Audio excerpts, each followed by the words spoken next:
ప్రముఖ పుణ్యక్షేత్రం కాణిపాకం శ్రీ వరసిద్ది వినాయక స్వామి ఆలయంలో అభివృద్ది పనులు వేగంగా కొనసాగుతున్నాయి.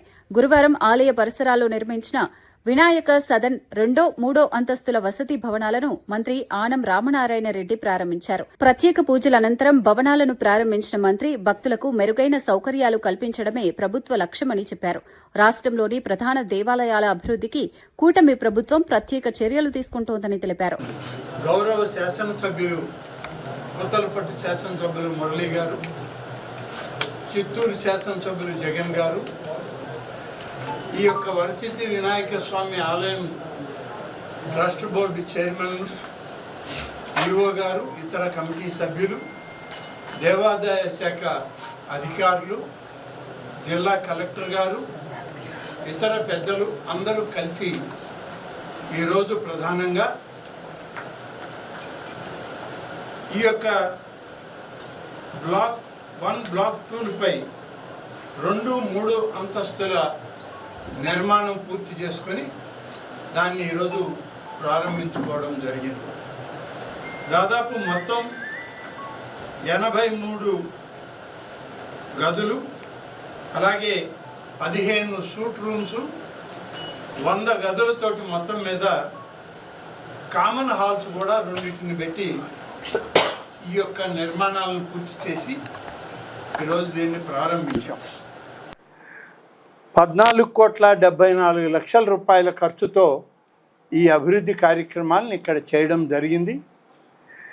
ఈరోజు రాష్ట్రంలో అనేక రకాలుగా దేవాదాయ శాఖ, ఇతర డోనార్స్ కానీ లేకుంటే ఆలయాలకు సంబంధించిన పాలక వర్గాల యొక్క సహకారంతో వారిచ్చేటువంటి మ్యాచింగ్ గ్రాంట్ తోటి కలిపి అనేక దేవాలయాలని అభివృద్ధి చేస్తూ ఉన్నాం.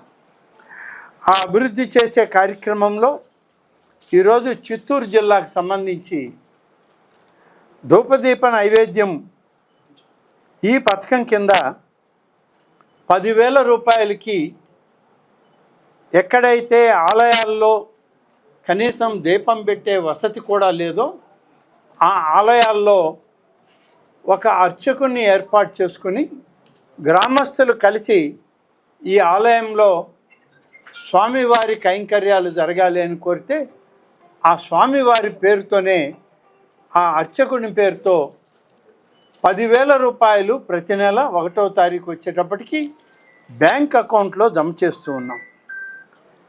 ఈరోజు చిత్తూరు జిల్లాలో 183 ఆలయాల్లో 3,39,00,000 రూపాయలతో ఈ పథకం అమల్లోకి ఉంది.